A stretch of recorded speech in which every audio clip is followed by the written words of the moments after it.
Gloire à Dieu. Nous sommes au dernier jour de notre séminaire sur la réflexion ou quelques réflexions sur le mal et la victoire sur le mal. C'est ça le plus important. En première séance, c'était la séance de la prise de conscience. Nous avons voulu montrer lors de la première séance que le mal existe, qu'il agissait et qu'il était horrible. Quand Satan tenait une personne, il était sans pitié. Il pouvait détruire un bébé comme un enfant de 10 ans, de 3 ans. Ce n'est pas son problème. Il faut qu'il détruise l'humanité. C'est horrible le mal.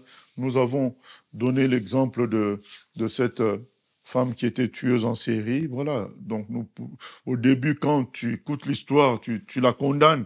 Ensuite, tu te rends compte que le mal qui était en elle était issu du mal commis par sa mère, par son grand-père sur elle et son frère. Ensuite, tu te dis, bon, si le grand-père était comme ça, parce qu'il y a un plus grand mal qui a pris ce grand-père-là, c'est le mal qui vient de Satan. Finalement, le mal détruit l'humanité, comme ce fut le cas dans Genèse 6, où c'est écrit que l'homme avait que de penser du mal dans son cœur. Donc Satan veut faire que tout le monde soit mauvais et que cela produise la destruction totale de toute l'humanité. Il est en colère contre l'humanité. Ça nous a été montré dans Apocalypse chapitre 12. Il est en colère et il sait qu'il a peu de temps. Et il faut qu'il rapidement il détruise tout le monde. Et il y a des cas de torture qui ont eu cours au Moyen-Âge, à l'Antiquité. Si on vous montrait les instruments de torture, vous vous posez la question, comment l'humain peut arriver à torturer un autre humain de cette manière-là? Pourquoi pas tuer tout simplement la personne? Mais vous voyez des instruments de torture, surtout du temps où le catholicisme régnait en maître. Il y avait des instruments pour écarteler les gens. Il y avait... je ne peux pas en parler déjà, c'est grave. C'est que ils avaient comme instrument de torture, de toutes sortes, fabriqués pour torturer, pour faire souffrir. Ça, c'est l'être humain quand il est possédé par le mal, possédé par le diable. Le diable fait de lui une horreur et il produit des horreurs. Les choses, Staline a déporté des millions de gens de l'URSS de l'époque et dans cette déportation, il y avait des millions qui mouraient. Mao a tué des millions de Chinois. C'est son propre peuple. Mais à cause de ses idées, il en a tué des millions à cause de sa réforme agricole. Et beaucoup de choses comme ça. C'est des atrocités qui ont eu cours dans les siècles passés, mais qui continuent aujourd'hui avec tout ce qu'on voit, les horreurs de l'homosexualité, transgenre, tout. C'est des horreurs. Parce que vous voyez quelqu'un qui était homme, qui se transforme en femme, il y en a qui sont mi-homme, mi-femme. C'est des horreurs. Ça nous montre l'atrocité du mal, l'horreur du mal. C'est une réalité. Je voudrais bien prendre un exemple biblique sur l'horreur du mal, avant de continuer, nous faire prendre conscience. Dans Luc 13, il est question d'une dame dont le dos était courbé. Et si il nous est dit qu'elle avait le dos courbé, il ne s'agit pas d'une légère courbure, parce que moi j'en ai déjà vu une dame avec un dos courbé à 90 degrés par rapport à la verticale. C'est grave, c'est-à-dire que la personne regarde presque à la moitié de son corps, quoi. Dans Luc 13, il est question d'une dame de ce genre-là, et il est écrit ceci, au verset 10. Jésus enseignait dans une des synagogues le jour du sabbat, et voici, il y avait là une femme possédée d'un esprit qui la rendait infirme depuis 18 ans. Elle était courbée et ne pouvait pas du tout se redresser. Donc ça, là, nous ne parlons pas d'une légère courbure. Lorsqu'il la vit, Jésus lui adressa la parole et lui dit, « Femme, tu es délivrée de ton infirmité. » Et il lui imposa les mains. À l'instant, elle se redressa et glorifia Dieu. Amen. Et les gens ont voulu contester. Mais le chef de la synagogue, indigné de ce que Jésus avait opéré cette guérison un jour de sabbat, dit à la foule, « Il y a 6 jours pour travailler. Venez donc vous faire guérir ces jours-là, et non pas le jour du sabbat. » Hypocrite, lui répondit le Seigneur, « Est-ce que chacun de vous, le jour du sabbat, ne détache pas de la crèche son bœuf ou son âne pour le mener boire? Et cette femme, qui est une fille d'Abraham, et que Satan tenait lié. Voilà, Jésus dit bien, Satan tenait lié depuis 18 ans. Ne fallait-il pas la délivrer de cette chaîne le jour du sabbat? Tandis qu'il parlait ainsi, tous ses adversaires étaient confus et la foule se réjouissait de toutes les choses glorieuses qu'il faisait. Vous voyez, bien-aimé, avoir le dos courbé pendant 18 ans. Et Jésus dit que c'est Satan qui tient liés ainsi les gens. Faites un tour dans les hôpitaux psychiatriques. C'est horrible de voir l'état des gens. Satan tient liés les gens. Faites un tour sur le net. Vous allez voir les maladies spéciales. Quand là, quelqu'un, elle parlait du syndrome du nez vide. C'est-à-dire que l'opération des sinus n'a pas bien fonctionné, donc elle a maintenant un syndrome de nez vide. Donc quand elle respire, vous et moi, quand nous respirons, nous respirons. Mais elle, quand elle respire, c'est comme si on lui enfonçait un clou dans le nez. C'est ça sa vie. Il y a des maladies, quand vous entendez parler de ça, vous dites, mais non, c'est horrible, c'est atroce, mais c'est le diable qui est derrière tout ça. Son but, c'est d'exaspérer, de détruire l'homme, de l'éloigner de Dieu et de bien le détruire. C'est ce qui est dit dans Jean 10, ton but, c'est de dérober, égorger et détruire. Dans Luc 8, 26, il nous est question d'un démoniaque qui errait dans les cimetières, enchaîné, un fou. Et Jésus passait par là, Jésus le libère. Le comportement de Jésus doit nous parler sur la prise de conscience du mal. Jésus a carrément désigné le fautif, c'est les démons, c'est le mal, c'est le Satan. Il a carrément désigné. C'est ça la prise de conscience. Nous devons prendre conscience que le mal existe, agit et détruit. Et que ça fait trop de mal aux gens. Et en deuxième séance, nous avons dit, puisque Satan sait que le mal est mauvais et horrible, pour le communiquer, il va l'enrober d'une couche de beauté qui attire les yeux, comme ce fut le cas dans le jardin d'Éden. Il va l'enrober d'une couche de satisfaction immédiate. C'est-à-dire, tu manges un gâteau, la satisfaction immédiate te fait du bien, mais il y a de l'arsenic dedans. À long terme, tu meurs. Tu es détruit, maladie, vomissement, et tu meurs. C'est ça l'empoisonnement. Et c'est ça que Satan fait? Il met une couche d'immédiateté. Immédiateté par rapport à la vue agréable, immédiateté par rapport au plaisir ressenti, immédiateté par rapport à la satisfaction orgueilleuse de succès, applaudissements, la foule. Il y a une certaine immédiateté qui te fait du bien. Mais après, c'est la dépression. Beaucoup de gens, Michael Jackson et un consort, ils étaient applaudis par le grand nombre, par des stades entiers, mais quand ils restaient tout seuls, ils étaient en dépression.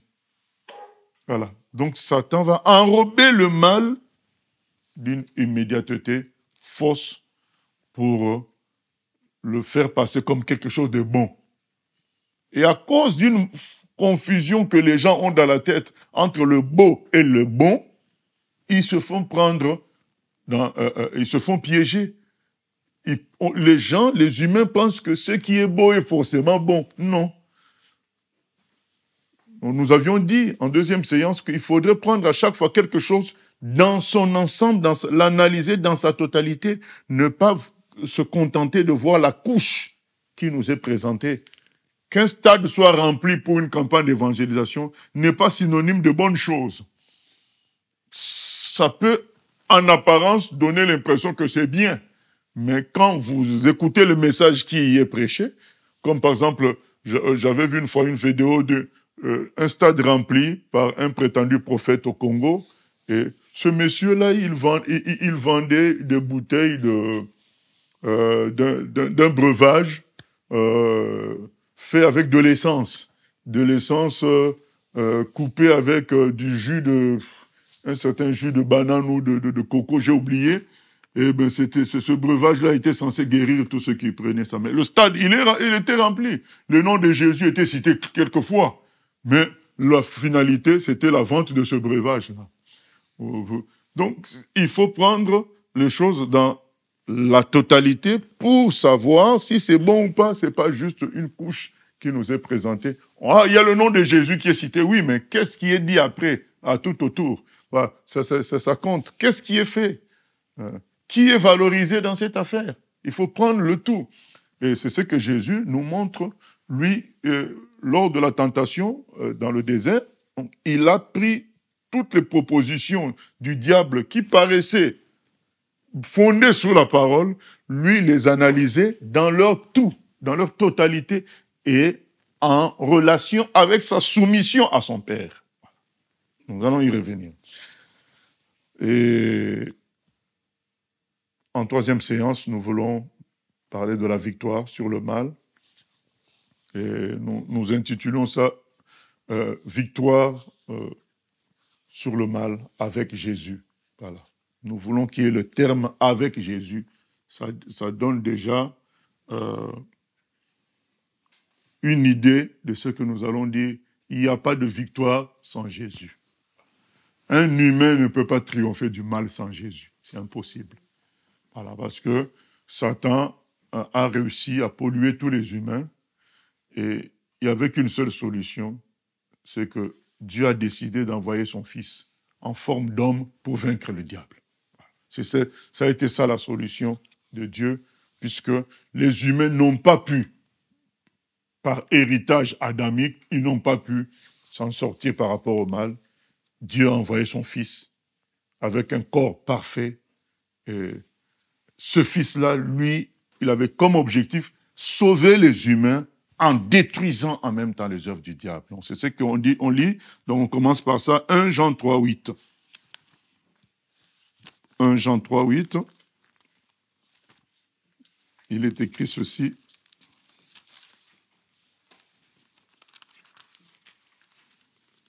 Dans 1 Jean 3, 8, il est écrit « Celui qui pratique le péché est du diable, car le diable pêche dès le commencement. Le Fils de Dieu apparu afin de détruire les œuvres du diable. » Donc, quand Jésus vient, c'est vrai, c'est pour nous sauver, mais nous sauver de quoi? Des œuvres du diable. Les œuvres du diable qui nous ont pris en captivité. C'est important de réaliser que les humains sont captifs du diable. C'est une réalité. Et les missionnaires l'ont souvent vu dans les endroits où ils sont partis annoncer l'évangile. Quand John Shelter est chez les Bangala, où ces gens-là étaient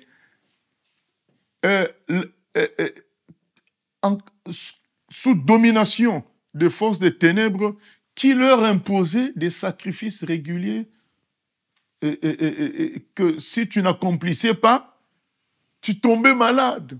Un enfant mourait dans la famille. Les gens étaient là, dans la tremblote. Le diable possédait la région. Et Dieu envoie sa servante qui arrive là et qui leur transmet l'évangile. Ces gens-là, ils saisissent l'évangile. Ils sortent de la domination de ces esprits-là. Et dans beaucoup de pays dans le monde, il y a des esprits qui dominent, qui maintiennent les gens dans l'esclavage. Dans certaines régions de l'Inde, à l'époque, quand un notable mourait, on l'enterrait avec ses femmes vivantes.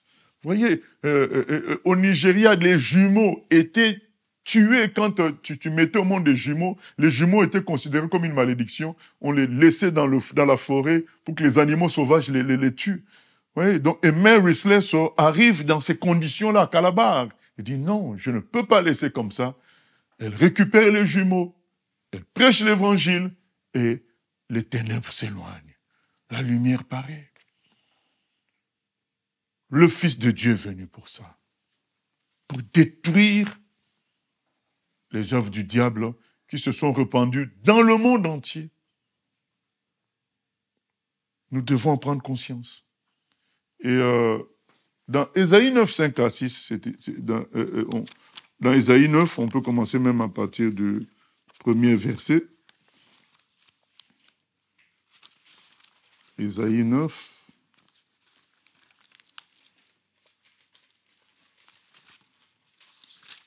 Il nous est dit ceci. J'aime souvent commencer à partir du 8, 23, hein, le dernier verset du chapitre précédent. Mais les ténèbres ne régneront pas toujours sur la terre, où il y a maintenant des angoisses. C'est la vérité. Il y a des angoisses. Essayez de faire des tours dans les hôpitaux, vous allez voir les angoisses qu'il y a, les maladies qu'il y a. Oui, il y a des angoisses.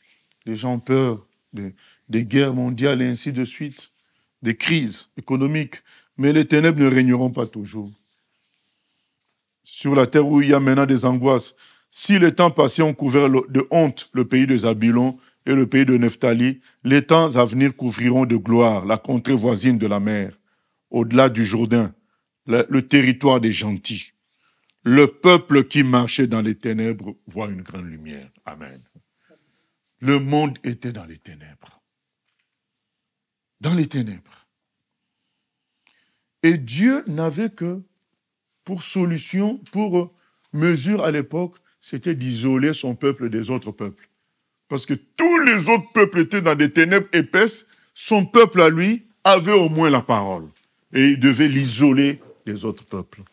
Mais dans 8, 23, il est dit que même dans le territoire des gentils, Dieu va agir. Il va avoir la gloire. Donc, c'est les non-juifs. Et comment ça commence? Ça commence avec la venue de l'enfant. C'est écrit, le peuple qui marchait dans les ténèbres voit une grande lumière. Sur ceux qui habitent le pays de l'ombre de la mort, une lumière resplendit. Tu rends le peuple nombreux. Tu lui accordes de grandes joies. Il se réjouit devant toi, comme on se réjouit à la moisson, comme on pousse des cris d'allégresse au partage du butin. Car le joug qui pesait sur lui, le bâton qui frappait son dos, la verge de celui qui l'opprimait, tu les brises, comme à la journée de Madian. Car toute chaussure qu'on porte dans la mêlée et tout vêtement guerrier roulé dans le sang seront livrés aux flammes pour être dévorés par le feu. Car un enfant nous est né, un fils nous est donné, et la domination reposera sur son épaule. On l'appellera admirable, conseiller, Dieu puissant, Père éternel, Prince de la paix. Donné à l'empire de l'accroissement et une paix sans fait au trône de David et à son royaume, l'affermir et le soutenir par le droit et par la justice, dès maintenant et à toujours, voilà ce que fera le zèle de l'Éternel des armées. Amen. Donc, le monde était dans les ténèbres et Dieu envoie l'enfant. Il envoie son fils qui vient comme un enfant, comme un bébé, pour, par la suite, éclairer l'humanité. Et Jésus, quand il est sur terre, il dit « Je suis la lumière du monde ». Celui qui me suit, Jean 8, 12, ne marche pas dans le noir, mais il aura la lumière éternelle de la vie. C'est ça, Jésus. Il vient chasser les ténèbres. Il vient détruire les œuvres des ténèbres. Et dès qu'il entre, les ténèbres veulent le rejeter. Dieu protège son fils. Et arrivé au moment de son ministère, il entre en confrontation directe avec le diable. C'est cette confrontation dont on a parlé dans les séances précédentes. Dans Luc 4, il est amené au désert pour entrer en confrontation avec le diable. Dans le désert, dans Luc 4. Et il triomphe. Puisque nous avions dit en première séance, on avait quand même donné des éléments sur les origines du mal, nous avons dit que le mal a été trouvé dans Satan, et Satan a contaminé nos parents, les premiers hommes, Ève et Adam. Et dans Luc chapitre 4, le Fils de Dieu triomphe de la même tentation, pas un peu plus, de la même tentation que nos parents, qui a fait couler nos parents, mais en plus dur, en plus subtil.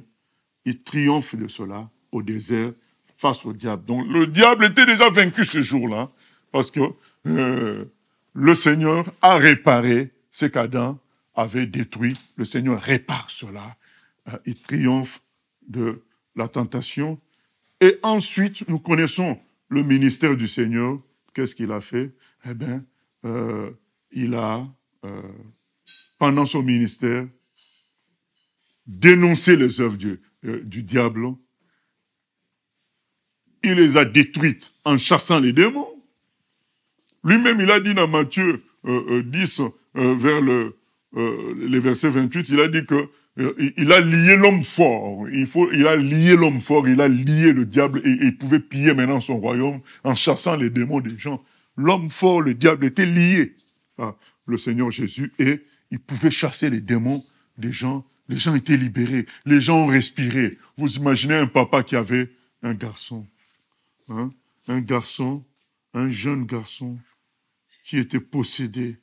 Et non seulement l'esprit là, mauvais, l'avait rendu sourd-muet,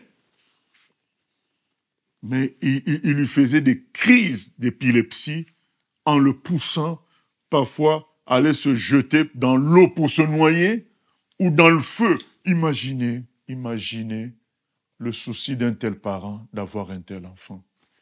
Et Jésus passait par là avec ses disciples. Il libère cet enfant. Quelle joie! Le diable est méchant. Un enfant comme ça, il le rend sourd-muet et lui donne un esprit de suicide d'aller se jeter dans l'eau ou dans le feu. Jésus dit, c'est fini. Esprit sourd-muet, je t'ordonne, sors de cet enfant-là. L'enfant est libéré. Les gens sont dans la joie. Il est venu détruire les œuvres du diable. Donc il triomphe de lui par la tentation. Pendant son ministère, il libère les gens de la captivité. Il le dit, l'Esprit du Seigneur est sur moi dans Luc 4, 18, 19. Il m'a donné le pouvoir de libérer les prisonniers. Voilà, renvoyer libres les opprimés. Les opprimés par qui? Par le diable, par Satan, par son royaume. Et ça ne s'arrête pas là. À la croix, il triomphe de tous par son sacrifice. C'est quel triomphe? C'est le triomphe lié à leur action sur les humains. Jésus triomphe de cela parce que Jésus prend la place de tous les humains. Il reçoit tous les coups que devaient recevoir les humains à cause de leurs péchés. Du coup, il les a dépouillés. C'est écrit dans Colossiens 2, 14, 15, qu'il les a dépouillés. C'est-à-dire qu'il a fini toutes leurs munitions. C'est ça, dépouiller. Donc, ils n'ont plus de munitions par rapport au péché de l'homme. Ça a été dépouillé puisqu'ils ont tout lâché sur Jésus. À la croix, il triomphe. Et c'est pourquoi il proclame que tout est accompli à la fin, avant de rendre l'esprit à son papa. Il dit, tout est accompli, je les ai dépouillés. L'homme peut désormais être sauvé. L'homme peut être libéré du joug de Satan.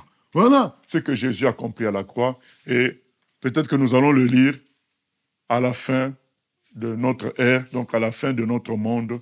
Jésus fera, triomphera totalement les forces des ténèbres et les jettera dans les temps de feu. Donc nous lirons ça dans le livre d'Apocalypse. Ça, c'est la victoire finale. Donc là, c'est fini. Ils seront contenus dans le feu éternel à jamais. Ils ne seront plus. Nous avons lu ce texte-là hier où il est dit dans Ésaïe 14, il ne sera plus.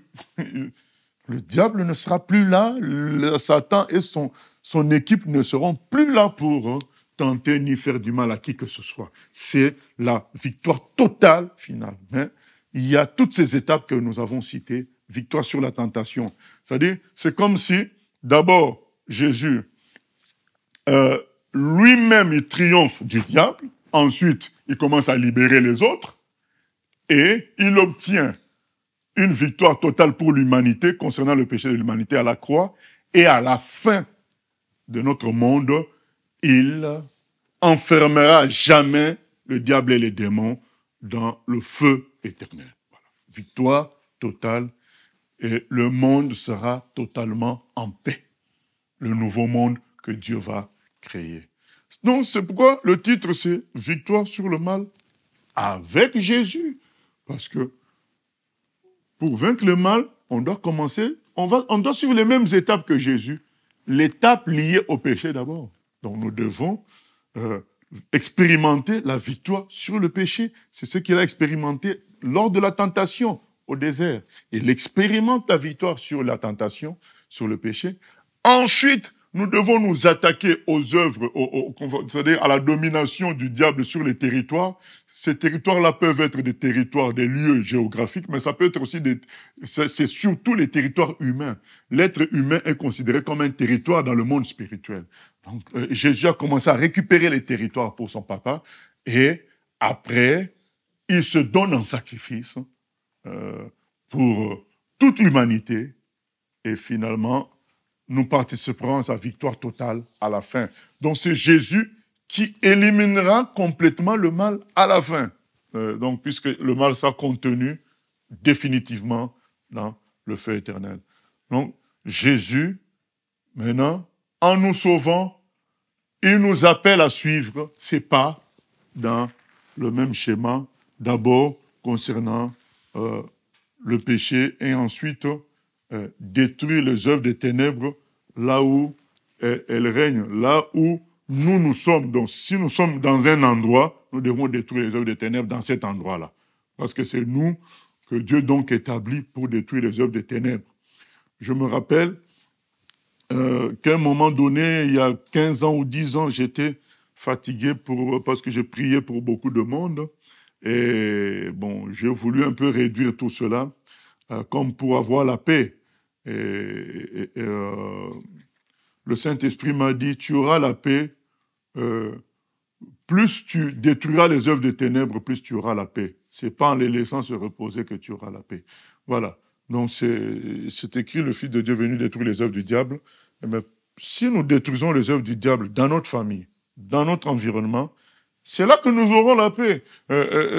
Tant que nous les laissons en disant, bon, je dois me reposer, je dois me mettre, je dois laisser, je dois pas exagérer, je dois pas faire ceci, ben finalement, nous laissons ces œuvres-là prospérer et ça détruit après les gens. Donc, la paix viendra du fait que nous chasserions les œuvres des ténèbres loin. C'est là que nous avons vraiment la paix.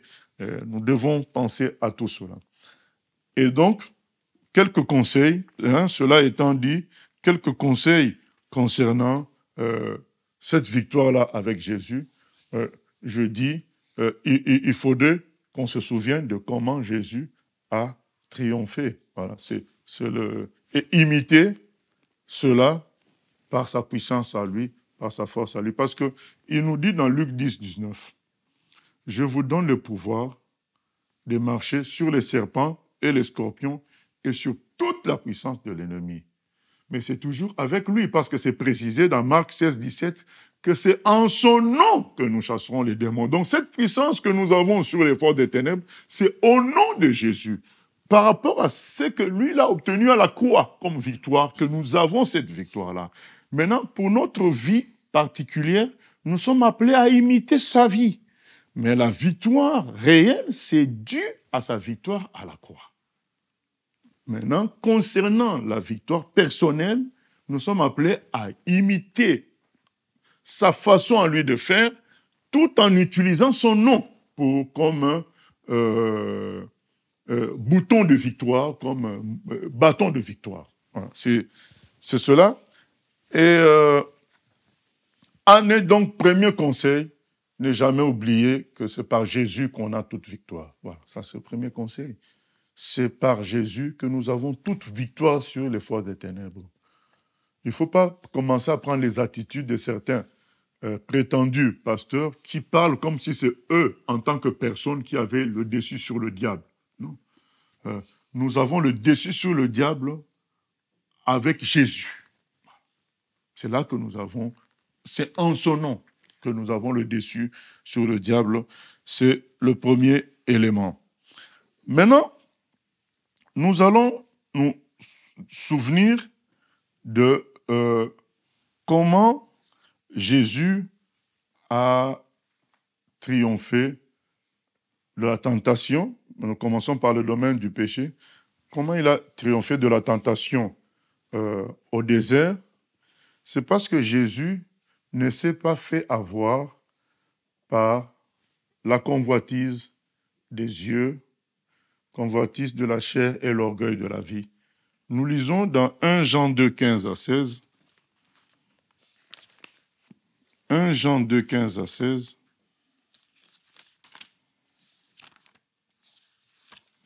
Ce n'est pas en se concentrant qu'on triomphe de la tentation, ou bien en fermant les yeux quand on voit des belles choses. C'est pas ça.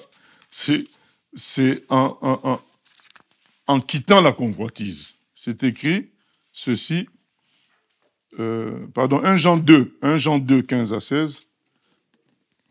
1 Jean 2. N'aimez point le monde ni les choses qui sont dans le monde.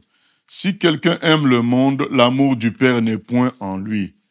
Car tout ce qui est dans le monde, la convoitise de la chair, la convoitise des yeux et l'orgueil de la vie, ne vient point du Père, mais vient du monde. Donc ça vient du diable, ça vient du monde. C'est toutes ces convoitises-là. Alors, quelle a été la première tentation? Si tu es fils de Dieu, satisfais-toi, transforme les pierres en pain. Donc il y a la convoitise de la satisfaction par rapport à la vie normale. Donc on se dit, c'est mon droit de manger, c'est mon droit d'avoir une belle maison. Et voilà. Or, nous devons nous dire, Dieu s'occupera de moi. Sa parole dit, vous êtes mes enfants, je m'occuperai de vous. Nous ne devons pas avoir cette convoitise. La convoitise, c'est quoi? C'est penser que l'obtention de quelque chose te rendra heureux. C'est ça la convoitise. Qu'on veuille manger, c'est pas mauvais. Mais penser que c'est ça notre solution de bonheur, c'est pas bon. Nous devons considérer qu'il faut manger, c'est tout. Et puis, bon, si Dieu s'en occupera, Dieu nous aidera. Mais commencer à chercher ça comme si c'était une sécurité, une force, le bonheur, c'est ça qu'on appelle la convoitise. Et Jésus, là, quand on lui propose ça, il triomphe de cela. Il dit, je dépends de mon Père, il me donnera au bon moment. Voilà. Deuxième tentation, on lui propose les royaumes de la terre. Ça s'appelle la vue. On lui fait voir tous les royaumes, les richesses de la terre. Jésus dit, bon, d'accord, mais moi je suis roi céleste, je me contente du royaume de mon Père. La convoitise des yeux. Ne pas chercher à obtenir ce que tes yeux voient. C'est ça. Quitter cette convoitise. Vous savez, quand je regarde l'esclavage des riches, je finis par dire, souvent je le dis à ma femme, je remercie Dieu pour l'absence de convoitise, quoi. Je préfère l'absence de convoitise plutôt que les richesses. Parce que quand je vois comment ceux qui sont riches deviennent esclaves des choses, je me dis, merci Seigneur pour l'absence de convoitise, parce que tu es tranquille. Quand tu vois l'esclavage d'un riche par rapport au cigare, par rapport à la cigarette, par rapport à l'alcool, par rapport à la drogue, tu te dis, mais finalement, l'absence de convoitise vaut mieux que toutes les richesses du monde. Parce que quelqu'un peut être riche et les convoitises vont le plomber quand même. C'est cela.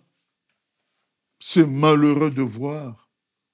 Comme dit ce médecin-là, je ne vois pas la différence entre 1 milliard et 2 milliards. C'est malheureux de voir quelqu'un qui a 15 milliards qui est malheureux parce que l'autre a 20 milliards. Ah, voilà. Vous vous dites, mais la convoitise est une folie finalement, quoi. Donc, elle ne sera jamais satisfaite. Donc, Jésus, on lui montre les richesses, il dit, oh, moi, ce qui me plaît, c'est d'adorer mon papa. Voilà. Absence de convoitise. Il a vaincu cette tentation des yeux. Ce qui me plaît, mes yeux veulent voir les âmes se convertir. Mes yeux veulent voir la volonté de Dieu s'accomplir. Donc, changer d'envie sur terre. Donc, ne plus être dans les envies de satisfaction des yeux ici sur terre. Voilà. Et la dernière tentation, c'était l'orgueil de la vie. C'est-à-dire, jette-toi du haut du pinacle du temple, tu ne mourras pas puisque les anges te porteront. Tu seras déclaré le champion universel parmi les hommes. C'est ce que la Bible appelle l'orgueil de la vie. Tu te sens bon, fort, glorieux. Jésus a dit, je ne veux pas faire les choses pour tenter mon Père. Faire les choses exprès, comme l'évangile de prospérité prêche. Fais ceci, tu auras l'argent. Fais ceci, tu auras ceci. Non. Dieu s'occupe de nous et à Dieu seul la gloire. Jésus a triomphé de cette envie-là de popularité. Donc, soyons dans l'absence de convoitise des yeux, de la chair et de l'absence d'orgueil de la vie. Ça nous donnera la victoire sur le mal, sur la tentation. Imitons Jésus. Et tout cela, nous le faisons par Jésus, par son Esprit Saint, pas par nous-mêmes. Parce que c'est écrit, ce n'est ni par la force, ni par la puissance, mais c'est par mon esprit. C'est écrit, Jean 15, 5, sans moi, vous ne pouvez rien faire. Jésus le dit clairement. Et nous lisons autre chose dans Jacques 4, 7.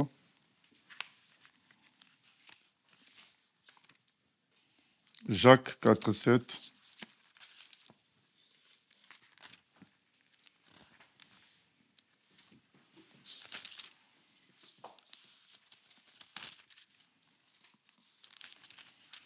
Là, nous avons pris exemple sur Jésus.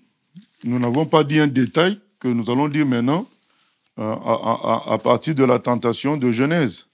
Il est écrit ceci dans Jacques 4, 7. Soumettez-vous donc à Dieu, résistez au diable et il fuira loin de vous. Jésus nous appelle à la résistance. Il y a des gens qui ne veulent pas se battre.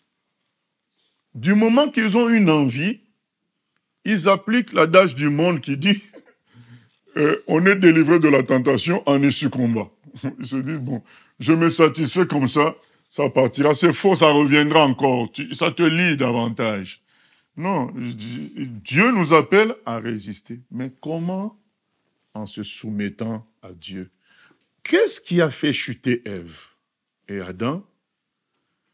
Ils n'ont pas résisté.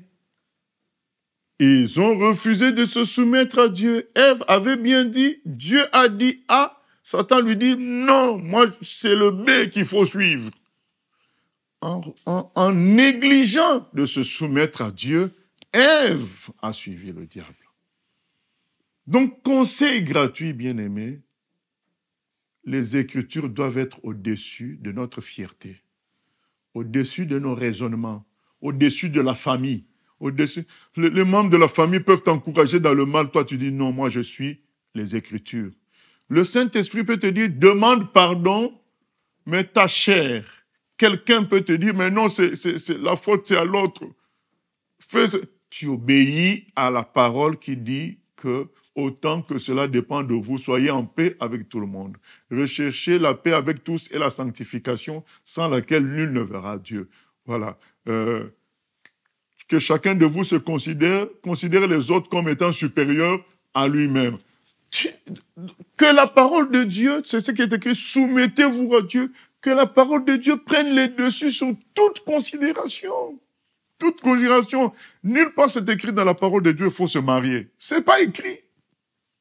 C'est pas un ordre. Donc la famille, les gens qui nous entourent vont dire, mais tu as tel âge. Alors, et c'est comme ça que beaucoup, après, ils cèdent au diable parce qu'ils ne veulent pas se soumettre aux Écritures. Nulle part, c'est écrit qu'il faut avoir de l'argent. C'est pas, tout ce qui est écrit, c'est d'être avec Dieu, d'être son enfant, par Jésus, et lui s'occupe du reste. Cherchez d'abord le royaume des cieux et vous aurez le reste.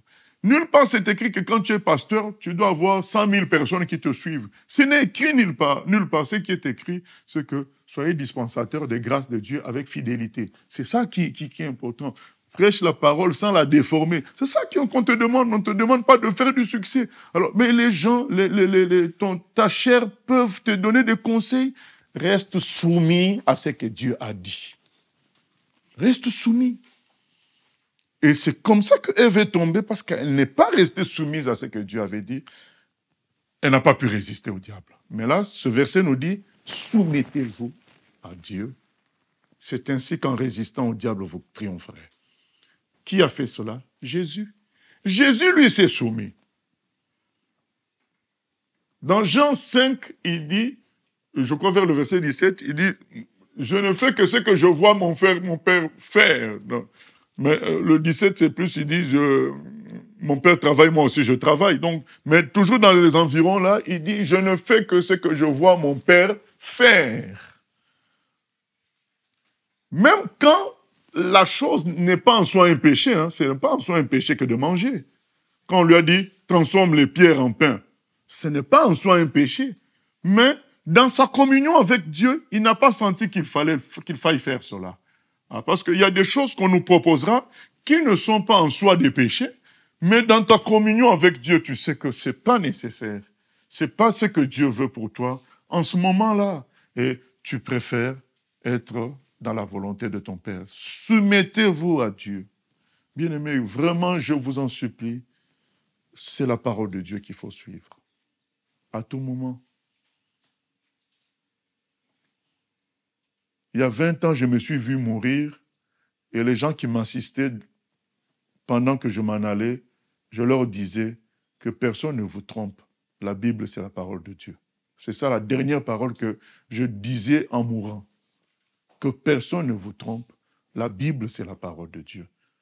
C'est vrai que les raisonnements, le vécu peuvent nous troubler. Mais la Bible, c'est la parole de Dieu. Il y a même des parents, pasteurs ou élevés dans le monde chrétien, qui peuvent nous donner des conseils. Mais bien aimés, comparons toujours à la parole. Que les sentiments ne prennent pas les dessus. C'est très important. C'est ça qui a permis à Jésus de triompher. Il a répondu au diable comment? Par la parole. Par la parole. Par la parole. Mais le diable présentait aussi la parole, mais dévoyé, déformé, altéré. Jésus répondait par la parole droite, sans intérêt.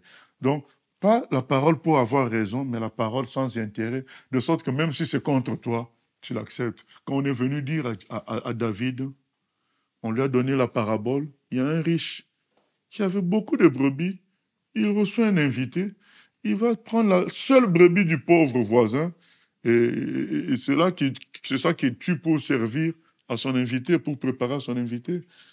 David a répondu, cet homme mérite la mort. Mais pourquoi il a répondu, cet homme mérite la mort? En fonction des Écritures.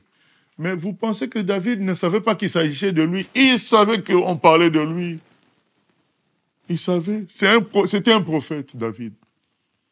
Donc quand Nathan, le prophète, lui explique cette affaire-là, il sait qu'on parle de lui. Il connaissait le péché qu'il avait commis. Et quand on lui dit cette histoire, que penses-tu de cet homme-là? Il dit, il mérite la mort. Il savait qu'il prononçait sa propre sentence. Mais il préférait être dans la vérité. Voilà. Plutôt que dire, mais il faut comprendre les rois, parfois ils sont fatigués. Non. Il a dit, cet homme mérite la mort, sachant au fond de lui qu'il s'agissait de lui. C'est très important. Même quand la parole est contre nous, on se dit, bon, écoutez, je reconnais, la parole est contre moi, mais la parole est là. Il y a des gens qui voudraient nous en sortir autrement, dans une logique d'orgueil. Ils disent, non, non, non. C'est la parole que je suis. Soumettez-vous à Dieu, résistez au diable. C'est là qu'il fuira au loin. Et rapidement, bien aimé, on a parlé du fait que la spécialité du diable, c'était le camouflage. Il se camoufle derrière d'autres humains. Vous savez, quand il a voulu faire tomber Jésus, à un moment donné, il a utilisé qui? Pierre. Pierre qui dit à Jésus, oh, ne t'inquiète pas, tu ne mourras pas, tu es grand. Jésus a dit, arrière de moi, Satan. Soyons vigilants. Un être humain peut nous donner un faux conseil. Restons arc-boutés sur la parole. Restons arc-boutés sur la parole. Il peut se camufler derrière un autre être humain. Nous devons être prudents. Ça ne veut pas dire forcément que cet homme-là est mauvais. Mais c'est juste qu'il n'a pas été vigilant, c'est tout.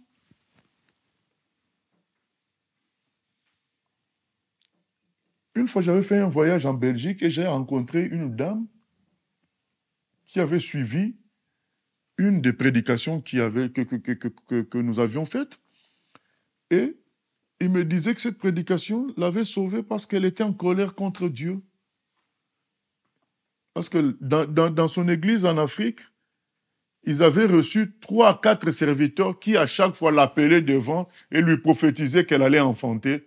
Et qu'elle n'enfantait toujours pas. Donc, elle s'en prenait à Dieu parce qu'elle se disait, ces gens-là n'ont pas inventé, ils ne me connaissent pas. C'est des pasteurs invités, ils ne me connaissent pas. Ils me prophétisent que l'année prochaine, je vais avoir l'enfant.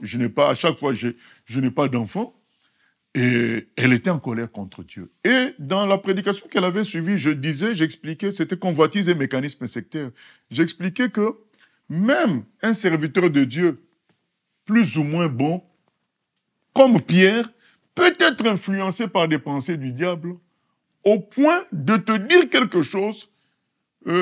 Toi, tu te dis, mais il ne savait pas, mais c'est le diable qui manipule l'homme de Dieu parce que lui-même a été distrait, lui-même n'a pas été très à l'écoute de Dieu. Et te dire une vérité sur ton état, mais ça ne veut pas forcément venir du Saint-Esprit, puisque le diable connaît le présent. Il a des esprits à gauche, à droite qui peuvent lui dire ton état, qui peuvent vous dire et ce que tu vis. Et dans cette prédication, j'expliquais que notre convoitise amène les esprits à influencer quelqu'un d'autre à nous prophétiser des choses. Et elle a dit, quand j'ai entendu cette prédication, j'ai compris que ma convoitise d'enfanter faisait que ces serviteurs-là étaient inspirés par des esprits de mensonge pour me satisfaire. Et du coup, conséquence, elle était en colère contre Dieu, puisqu'elle se disait, mais il ne savait pas. Si il pouvait le savoir, c'est par Dieu. Mais pourquoi ce Dieu-là me prophétise ça, moi, je n'ai pas d'enfant. Et quand elle a compris que ça pouvait être des mauvais esprits, ça l'a calmée. C'est ta convoitise, puisque le titre du séminaire, c'était Convoitise et mécanisme sectaire. La convoitise des humains peut même créer des fausses prophéties. C'est pourquoi nous devons être fermes. Ça peut créer des songes, ça peut créer des choses. Nous devons être fermes sur la parole. Est-ce que ce que moi je veux là, est-ce que c'est obligé? Est-ce que Dieu a dit c'est obligatoire? Si ce n'est pas Dieu, donc je m'attends à lui. Donc, c'est tout. Donc, attention, même de plus ou moins bonnes personnes peuvent nous égarer parce qu'elles ont été distraites à un moment donné. Donc, Satan peut se cacher derrière elles. La beauté. Être vigilant avec tout ce qui est beau. Parce que Satan va mettre l'enrobage de beauté pour faire passer les mauvaises choses. Et nous avions dit, dans la beauté, nous comprenions tout ce qui était beauté physique, c'est vrai, visible par les yeux, mais nous comprenions également le nombre, hein, tout ce qui était orgueil de la vie, le nombre, qui dans quelque chose, il y a du grand nombre. Or, le Seigneur même, il nous prévient sur le nombre et dit que si tout le monde disait du bien de vous, faites attention. Or, nous voyons Jean-Baptiste avec une grande prudence sur quand le nombre est venu à lui.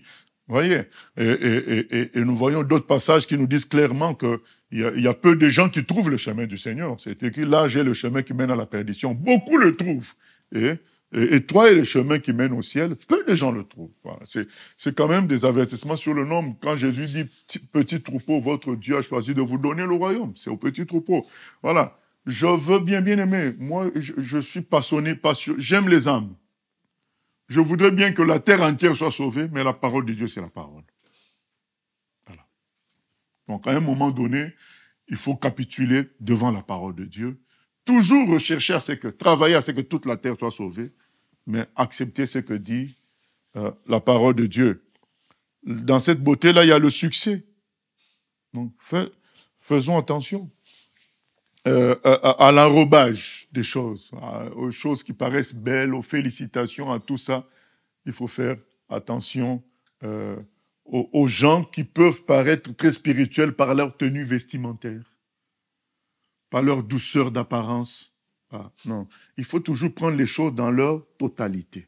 Pas juste une douceur d'apparence, pas juste une tenue correcte. Non, il faut prendre les choses. Pas juste il y a des gens parfois qui sont très disponibles, mais ils ont des intentions derrière. Donc tout ça doit être envisagé dans la globalité, pas juste par rapport à un enrobage, à une apparence. Donc faire attention aux apparences. Et nous avions lu le verset de 2 Corinthiens 11-14 qui disait que les serviteurs du diable se déguisent le diable se déguise en ange de lumière, comme ses serviteurs peuvent se déguiser en vrais prophètes alors que c'est des faux ouvriers. Ce sont des réalités dont nous devons faire attention à l'apparence des choses. Envisager les choses globalement, dans leur totalité. C'est très important. D'ailleurs, c'était le sujet d'hier, donc parce que nous vivons vraiment notre époque, c'est la grande époque du camouflage, parce que nous en avons maintenant les moyens technologiques, c'est même étudié. Il y a des époques, c'était pas étudié. Comment communiquer, comment enrober. Mais là, aujourd'hui, nous vivons une époque où c'est étudié carrément. Donc, nous devons être très, très vigilants par rapport aux apparences. Et un autre conseil, c'est ne pas se croire soi-même sage. Voilà. C'est écrit dans Proverbe 5, Proverbe 3, 5 à 8. Ne pas se croire sage à ses propres yeux. C'est très, très important. Beaucoup chutent parce qu'ils se croient sages. On n'est rien du tout bien-aimé. Seul Dieu est intelligent. Seul Dieu connaît tout. Confie-toi en l'Éternel. Ne te crois pas sage à tes propres yeux. C'est un conseil qui revient souvent par Salomon dans les Écritures et par David. Ne te crois pas sage à tes propres yeux. Bien aimé, nous avons besoin du Saint-Esprit. C'est écrit, le Saint-Esprit vous conduira dans toute la vérité. Quand tu commences à te croire expérimenté et sage, tu es en train de creuser ta tombe. Ève et Adam se sont crus sages. Ils se sont dit, ah ben si on mange ça, c'est bon. Ouais, non, voilà. Mais Jésus, non. Jésus lui dit, je regarde à mon Père. Je regarde à mon Père. Il dit cette phrase-là à plusieurs reprises. C'est mon Père que moi je suis. Je regarde. Nous ne sommes pas. Jésus a dit, le disciple n'est pas plus grand que le maître. Il ne faut jamais prendre des initiatives comme si tu veux innover. Il faut qu'on suive bêtement le Seigneur, c'est tout. Beaucoup veulent innover. Moi, souvent, je dis, essaye. Nous, on va suivre toujours le Seigneur. Essaye de ton côté. Mais nous, on préfère la voie tranquille. Nous suivons le Seigneur. La plupart des sectes sont liées à l'innovation humaine. L'humain qui veut faire autrement que ce que le Seigneur a dit dans la simplicité. Je vous donne aussi une règle très simple. C'est la simplicité. Les choses de Dieu sont simples. Quand ça devient compliqué, ce n'est pas de Dieu. Les choses de Dieu sont simples. La complexité des choses de Dieu, ce n'est pas pour nous. C'est écrit, ce qui est caché, c'est pour Dieu. Il y a des choses complexes, mais ce n'est pas ça que Dieu nous demande de pratiquer, de vivre. Donc, il nous demande de vivre ce qui est simple. Ce qui est caché, c'est pour lui. Ce qui est simple, c'est pour nous. Et c'est écrit dans le verset 29, afin que nous mettions en pratique ce qui est écrit. Donc, ce que Dieu veut que nous pratiquions, ça c'est simple. Aime ton prochain comme toi-même. Et qu'est-ce qu'il y a de compliqué là-dessus? Tu ne tueras pas. Qu'est-ce qu'il y a de compliqué là-dessus? Il n'y a rien de compliqué. Alors, dès que vous voyez qu'un mouvement ou bien quelqu'un se bâtit toujours des choses dans le complexe, et après, il va te dire, c'est normal, tu ne connais pas l'hébreu. Si tu lisais l'hébreu, tu comprendrais ce que je dis. Ah, tu dis, ah non, non, non, non, non, non. Dieu, c'est pas le Dieu des musulmans qui parle que l'arabe. Notre Dieu, à nous, il parle toutes les langues. Voilà. Ah oui, mais c'est parce que vous ne connaissez pas le grec. Ah non, non, non, non, mon vieux. Ceux qui ont traduit nos Bibles, ils ont étudié le grec. Plus que toi. Ils ont fait parfois 20 ans. Les 8 secondes sont partis habiter à Jérusalem. Ils ont vécu dans ces régions-là pour bien comprendre les choses. Donc, et puis, notre Dieu est tout puissant pour nous faire parvenir le bon message par les Écritures, par ces traducteurs qui nous a proposés depuis des siècles. Des gens qui inventent leur Bible. Faites attention. Ah, Dieu m'a inspiré une autre façon. Donc ça veut dire que depuis 2000 ans, les chrétiens sont dans l'erreur. C'est toi qui viens maintenant avec... Donc Dieu a laissé pendant 2000 ans ces chrétiens dans l'erreur. Non. Soyons simples. Les gens qui vont insister sur l'hébreu, sur ceci, non, dites-leur, il y a eu des réveils. Dieu a fait des choses extraordinaires dans les pays de Galles, avec les missionnaires, avec nos Bibles que nous avons là. Donc nous continuons avec notre Dieu qui sait comment nous faire parvenir à travers les Écritures sa parole. C'est très important, restez simple. Quand les choses deviennent compliquées, sachez que le diable est derrière. Ça devient complexe. Ou les gens disent, ben, il faut écouter un tel, il faut écouter Joseph Smith, les Mormons, il faut écouter Branham. Mais finalement, il faut écouter qui? Les musulmans disent qu'il faut écouter aussi le... Non, nous on dit, ben écoutez, nous nous contentons des Écritures transmises, Jude 1.3, une fois pour toutes. La foi transmise une fois pour toutes pour les saints. Jude 1.3. La foi a été transmise une fois pour toutes par les apôtres, c'est ce que nous allons suivre. Toutes les complications, nous n'en voulons pas. Nous voulons rester simples. Une autre règle, bien-aimée, je ne veux pas dire que c'est la plus importante, mais c'est très important, c'est l'amour. Voilà. Les choses de Dieu sont centrées sur l'amour. L'amour, c'est le contraire du diable. Si nous voulons nous dégager du piège du diable, nous devons mettre l'amour dans tout ce que nous faisons. Et c'est comme ça qu'il sera vaincu. Soyez vainqueurs du mal par le bien, nous disent les Écritures. C'est l'amour qui confond le monde des ténèbres. Faisons tout par amour. Et nous sommes sûrs de ne pas faire la volonté du diable. Faisons tout par amour. Et bien sûr, l'amour de Dieu. C'est... combien de gens, des vrais chrétiens, mais qui se sont laissés avoir par des divisions inutiles, parce qu'ils ont perdu la notion de l'amour. Ils ont mis plus les objectifs avant l'amour. C'est l'amour qui est au-dessus de tout. Quand nous sommes dans l'amour, nous allons confondre le monde des ténèbres. Je vous ai souvent raconté l'histoire de Schnobelen, comment il s'est converti, alors que lui, il avait atteint un degré de sorcellerie inimaginable. Inimaginable. Il avait été baptisé dans le monde des ténèbres et il avait reçu une plaque métallique dans son front, à l'intérieur. C'est quelqu'un qui parlait régulièrement avec Satan. Mais sa femme, qui était aussi sorcière comme lui, entre-temps, elle s'est convertie, mais par amour, elle n'a pas voulu quitter l'autre. Selon la Bible, la femme convertie n'a pas à quitter le mari inconverti. Et curieusement, lui aussi, il aimait toujours sa femme. Cet amour-là a fait qu'ils sont restés ensemble. Donc Dieu pouvait toujours travailler par sa femme pour le préparer lui aussi à la conversion.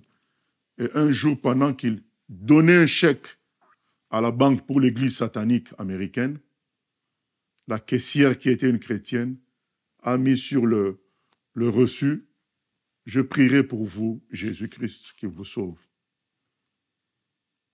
Le simple fait de lire cette phrase lui a fait perdre tous ses pouvoirs sataniques. C'était maintenant le chemin de la conversion.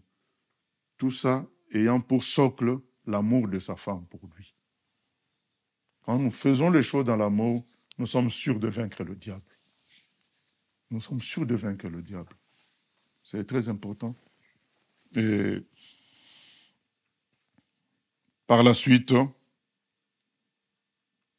un dernier conseil avant de clôturer, c'est de vivre par grâce, par le moyen de la foi.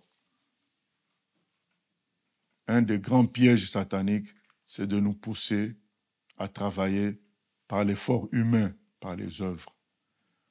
Religieusement. Pourquoi c'est l'un des grands pièges? Parce que nous sommes toujours dans la religion. Nous nous croyons toujours. Les pharisiens, Jésus a dit qu'ils étaient les fils du diable. Mais c'était eux qui étaient dans la religion, les maîtres de la religion de l'époque.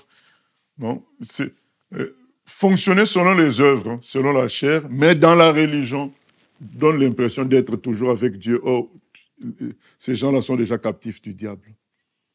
Restons toujours dans la grâce. Demandons toujours l'aide du Seigneur.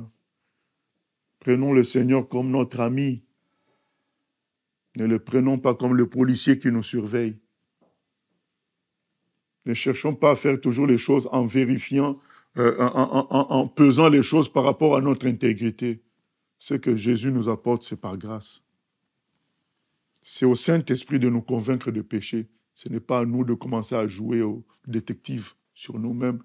Avant d'entrer dans quelque chose, de faire quelque chose, tu joues au détective sur toi-même, non. Tu dois d'abord faire appel à la grâce de Dieu, à l'aide du Seigneur. Et c'est le Seigneur qui peut te dire, comme il a dit à Moïse,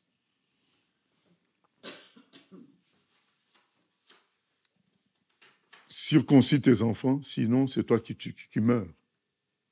Ce n'est pas Moïse qui a commencé à fouiller ses enfants. Quand Moïse allait libérer les autres, le Saint-Esprit lui a montré que lui-même devait régler son problème parce qu'il était en désaccord avec Dieu. Le Saint-Esprit nous montrera. Mais nous n'avons pas comme à chercher la victoire sur le diable par notre perfection. Non, nous devons la chercher en Jésus. C'est avec Jésus et ça se fait par grâce. Maintenant, s'il y a des choses dont on doit se repentir, le Saint-Esprit nous en parlera. Mais nous ne devons pas faire comme si c'est notre perfection qui triomphe du diable, c'est faux. C'est par la puissance de Jésus-Christ. Parce que si nous nous comportons ainsi, lorsque nous n'aurions rien à nous reprocher, nous croirions que c'est nous qui avons fait la chose, ce n'est pas Dieu. Ce n'est pas bon. Nous devons continuer à marcher par la foi, par grâce. C'est très important. Et finalement, dans l'Apocalypse, à la fin, nous allons voir que Satan va être vaincu une fois pour toutes par le Seigneur Jésus. Nous lisons d'Apocalypse au chapitre 19, non, chapitre 20. Apocalypse, chapitre 20, à partir du verset 7. Quand les 1000 ans seront accomplis, Satan sera relâché de sa prison.